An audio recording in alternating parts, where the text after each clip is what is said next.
Thalappakatti biryani super.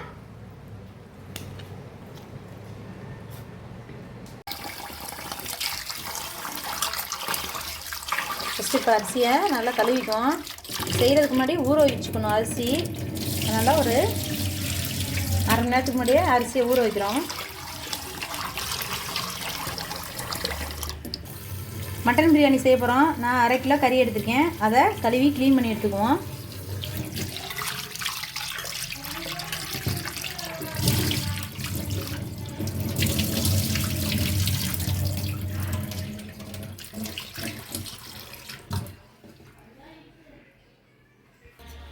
நம்ம இன்றைக்கி mutton biryani செய்ய போகிறோம். மட்டன் பிரியாணி செய்கிறதுக்கு தேவையான பொருட்கள்: பெரிய வெங்காயம் 2 வெங்காயம் கட் பண்ணி வச்சுருக்கோம். அதே போல் தக்காளி 2 தக்காளி, 4 பச்சை மிளகா, புதினா, மல்லித்தலை, முந்திரி பருப்பு, இஞ்சி பூண்டு விழுது, தயிர். இப்போ 1/2 கிலோ மட்டன் எடுத்துருக்கோம். நம்ம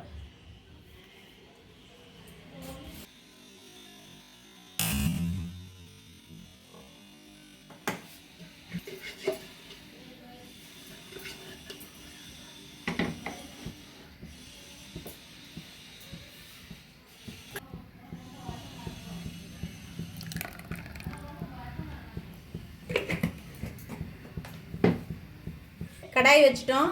கடாய் நல்லா காஞ்சிருச்சு. 100 கிராம் நெய் எடுத்துருக்கோம். 100 கிராம் நெய்யை சேர்த்துக்குவோம்.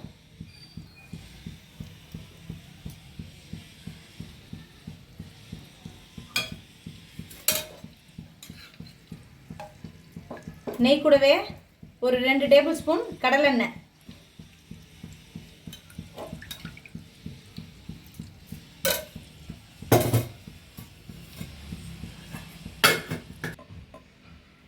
இப்போ ஃபஸ்ட்டு மசாலா நுணுக்கிக்குவோம். பட்டை 2 பட்டை, கிராம்பு ஒரு 6-7 கிராம்பு எடுத்துருக்கேன். அதே போல் ஏலக்காவும் 6 ஏலக்காய். இதை ஃபஸ்ட்டு பவுடராக்கி எடுத்துக்குவோம். பொடி நுணுக்கியாச்சு. நெய் நல்லா சூடாகிடுச்சு, நல்லா காஞ்சிருச்சு. இப்போ ஃபஸ்ட்டு ஒரு கைப்பிடி புதினாவை போட்டுக்கிறோம். அதில்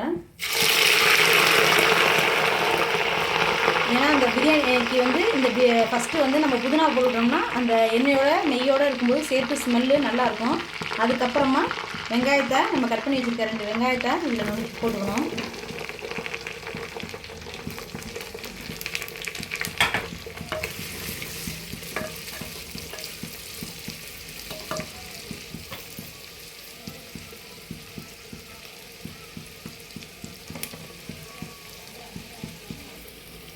நல்லா வெங்காயம் நல்ல ப்ரௌன் கலரில் வேகணும்.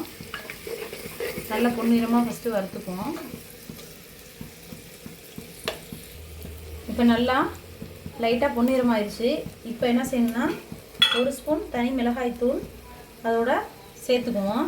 இந்த மிளகாய்த்தூள் ஏன் முன்னாடியே சேர்க்கணும்னு சொன்னோம்னா, இந்த எண்ணெயில் நல்லா அந்த இதெல்லாம் போய் கறி போடும்போது அந்த பிரியாணி தம் உடைக்கும்போது அந்த கலர் சேஞ்ச் ஆகும். அதுக்காண்டி தான் ஃபஸ்ட்டே வந்து நம்ம மிளகாய்த்தூளை சேர்த்து எண்ணெயிலே வதக்கிடணும். இப்போ போட்டோம். இப்போ நம்ம கழுவி வச்சுருக்க மட்டனை அது கூடவே சேர்த்துக்குவோம்.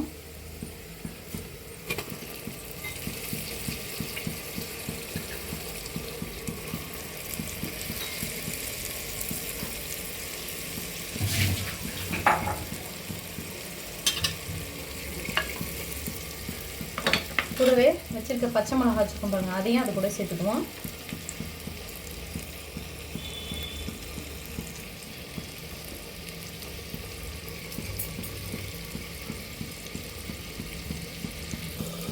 இப்போ 2 ஸ்பூன் தயிர் சேர்த்துக்கிறோம்.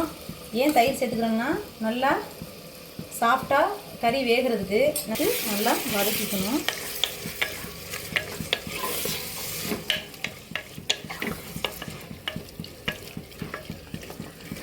இப்போ இது நமக்கு எப்படி வந்து கறி வந்து நல்லா வெந்துருச்சுன்னு தெரியும்னா, நம்ம அந்த பச்சை மிளகா வந்து கலர் மாறி வரணும். அது வரைக்கும் நல்லா வேகட்டும். ஒரு 10 நிமிஷம் சிம்மில் வச்சு நம்ம வேக விட்டுறணும். இப்போ பாருங்கள் நல்லா வெந்துருச்சு, அரை பதத்தில் இருக்குது. எப்படின்னா பச்சை மிளகா பாருங்கள் நல்லாவே கலர் மாறிடுச்சு. கறியும் ஒரு 20% வெந்திருக்கு. இப்போ இது கூட நம்ம கட் பண்ணி வச்சுருக்க தக்காளி,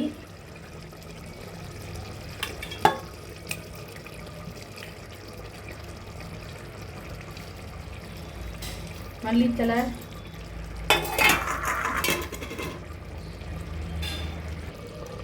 இஞ்சி பூண்டு விழுது 2 டேபிள் ஸ்பூன் போட்டுக்கணும். நான் இன்றைக்கி வந்து வேறு மாதிரி செஞ்சு பார்த்துருக்கேன். இதே மாதிரி நீங்களும் செஞ்சு பாருங்கள். உண்மையாகவே டேஸ்ட்டு செமையாக இருந்துச்சு, சூப்பராக இருந்துச்சு. முந்திரி பருப்பு அதையும் அது கூட சேர்த்துக்குவோம். இப்போ எல்லாத்தையும் ஒரு பரட்டி விட்டுருவோம்.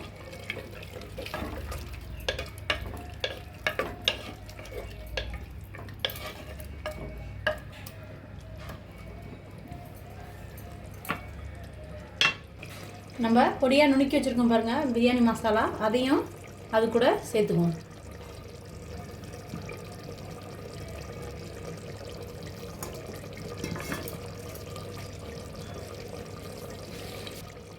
வாசம் செமையாக இருக்குது. ஏன்னா நம்ம வந்து புதினா வந்து அந்த நெய்யிலே வதக்கி அந்த போட்டுக்குவோம். இனிமேல் ஃப்ளேவர் வாசம் சூப்பராக இருக்குது. இப்போ இது கூட ஒரு டம்ளர் அளவுக்கு தண்ணி அதோட சேர்த்துக்குவோம். சேர்த்து நல்லா கலக்கி விட்டு நல்லா இன்னும் வெந்து வரட்டும். இன்னும் ஒரு 15 நிமிஷம் கறி நல்லா வேகட்டும். ஒரு தட்டை போட்டு மூடி வச்சுருவோம்.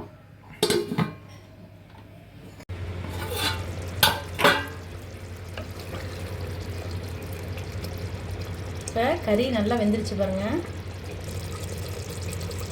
இப்போ கறி நல்லா வெந்துருச்சு.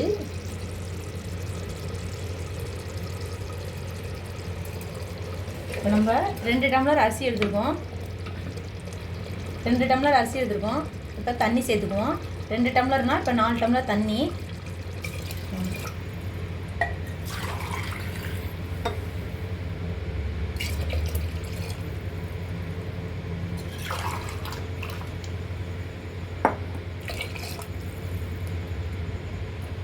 நம்ம தண்ணி சேர்த்துட்டோம். லைட்டாக ஒரு கொதி வரட்டும். அப்புறமா அரிசி போட்டுருவோம். இப்போ நல்லா தண்ணி கொதிக்கிறது. நம்ம அரிசியாக போட்டுக்குவோம்.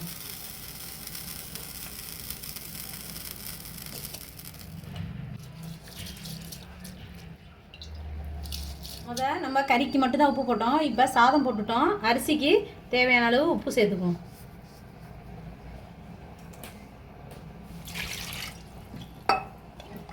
லைட்டாக ஒரு பெரட்டி விட்டு அப்படியே வச்சு நல்லா ஒரு பெரட்டி விட்டு ஒரு 5 நிமிஷம் நல்லா கொதிச்சு வரட்டும். தட்டை போட்டு இப்போ மூடி வச்சுருவோம். நீங்களும் இதே மாதிரி செஞ்சு பாருங்கள். உண்மையாகவே டேஸ்ட் நல்லாயிருக்கும். இது வந்து திண்டுக்கல்லில் கல்யாண வீட்டு பிரியாணின்னு சொல்லுவாங்க. ஏன் இந்த மாதிரி செய்வேன், ஃபஸ்ட்டு என்னடா பட்டை தாளித்து தானே செய்வோம் அப்படின்னு நினைப்பீங்க. பட்டையெல்லாம் தாளிக்காமல் நம்ம பொடி போட்டதே வந்து நல்ல ஃப்ளேவர் கொடுக்கும். இத்தனை தடவை நானும் பிரியாணி செஞ்சு பார்த்துருக்கேன். இது மாதிரி டேஸ்ட்டு வரவே இல்லை. இதே மாதிரி நீங்களும் ட்ரை பண்ணி பாருங்கள். உங்களுக்கும் ரொம்பவே பிடிக்கும். லைக் பண்ணுங்கள், ஷேர் பண்ணுங்கள், சப்ஸ்கிரைப் பண்ணுங்கள். தேங்க்யூ.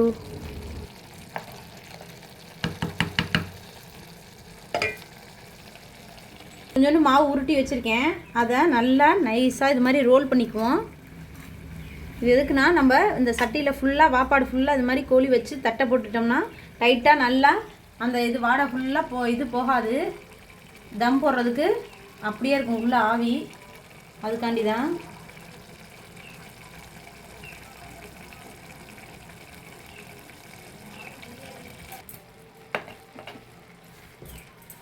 அவ்வளோதான். இப்போ நம்ம இந்த தட்டை போட்டு அப்படியே மூடிடுவோம். ஃபுல்லாக இந்த ஏர் ஃபுல்லாக போகாமல் அப்படியே நல்லா டைட்டாக ஒட்டிடணும்.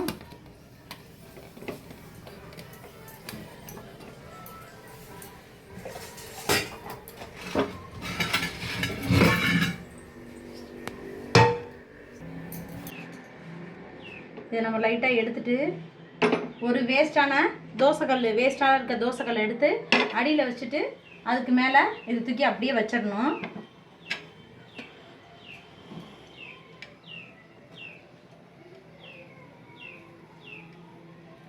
நம்ம ஒரு 5 நிமிஷம் கழித்து தம்மை உடைச்சி பார்க்கலாம். இப்போ நல்லா பிரியாணி வாசம் வருது செம்மையாக. இப்போ 10 நிமிஷம் ஆயிடுச்சு நம்ம தம்மில் வச்சு. இப்போ உடைச்சி பார்ப்போம் எப்படி இருக்குன்னு.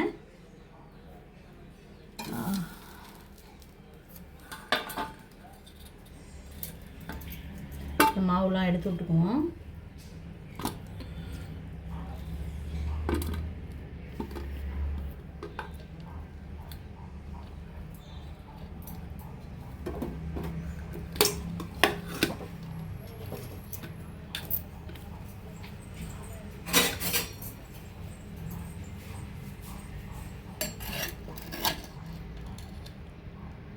வாவ், இங்கே பாருங்கள் உதிரி உதிரியா எப்படி பிரியாணி வந்ததுன்னு பாருங்கள்.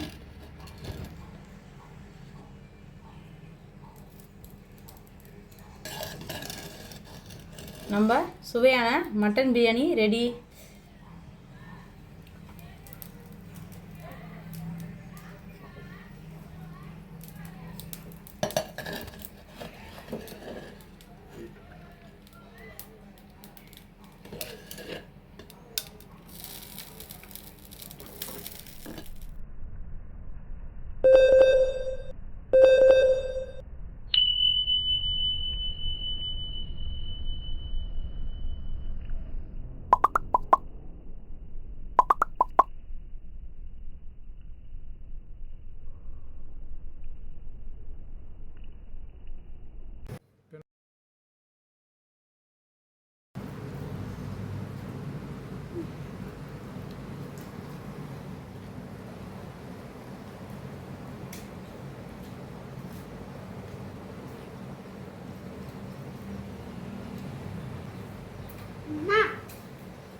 சூப்பர்ண்ணா. தலப்பாடு பிரியாணி